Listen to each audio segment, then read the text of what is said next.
welcome back. So this may be one of my shorter episodes, and it's a little bit tricky. So my experience in this is not just that I'm a licensed Tennessee attorney. It's not just that I'm a licensed life insurance agent, but it's also that I'm a previous property and casualty adjuster. And so whenever I worked in the property and casualty world, it became apparent to me at the time I was aware of two different types of companies, stock company and mutual company. After getting licensed for life and health, I also became aware of fraternal. So when you're looking at the different types of companies, when you're considering a policy or evaluating what you have, or for attorneys and wealth advisors out there, when you're evaluating maybe the policy that the person's considering or bringing into you, I think it makes a difference personally. So I can remember working for stock companies, and I can remember them paying attention to that stock price. When I worked at mutual companies, they didn't have any interest in stock price because they didn't have one. They didn't have retirement accounts that were built on it and all of that. So it just made a difference in their perspective. So the simple way to look at it is this. A stock company has three entities that it has to be concerned with. It wants to keep stockholders happy. Okay? That means money. That means performance.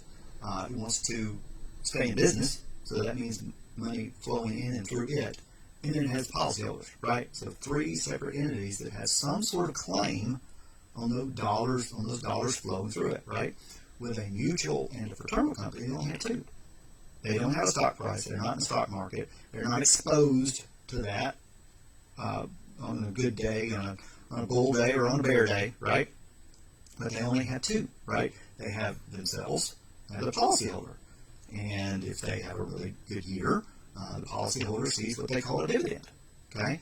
So that's what you've got as far as the stock company versus the mutual and the fraternal. Now, there's a little bit of difference between the fraternal and the mutual. It doesn't have to do with stock price. It has to do with the way the company's set up. So I heard one recent insurance industry talking head make the comment that fraternals are the mutual of the future. And the reason is, we've seen so many mutual companies become stock companies. They can do that. They can, be drawn to that siren call of the market and what that brings and all that sort of thing, and go into the market like so many of the other companies, right? Fraternal, one, can't do that. Two, it's simply a different mindset when it's a fraternal, because it's the fraternals, that brotherhood, that sisterhood, whatever it is. Fraternal is whatever makes it that typically weird name, like ancient Slavic mill worker or whatever it is. But if you remember from our last episode, fraternals actually have another feature that's interesting. They typically have member benefits, so that's a differentiator. But more importantly, not a company thing, not a bright shiny object thing, not a marketing thing. They have that state statutory protection. I really only know of one fraternal that will even talk about it, right? But they have that next layer of state statutory protection. So if you remember from the last episode, we talked about creditor protection. That is on the state level. That is by state statutes. A lot of states have two separate protections in that realm. They have protection for the regular company, stock, mutual, fraternal, whatever, nobody cares, okay? They have protection for the regular company. Then they also have protection separately for fraternals, okay?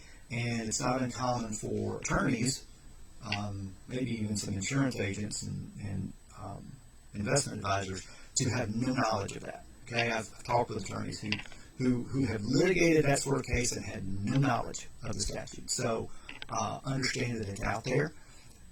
Understand that it could make a difference, or your client may not care.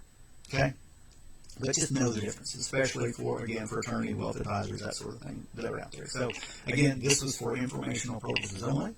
I am a Tennessee licensed attorney. I am licensed in several states for life and health.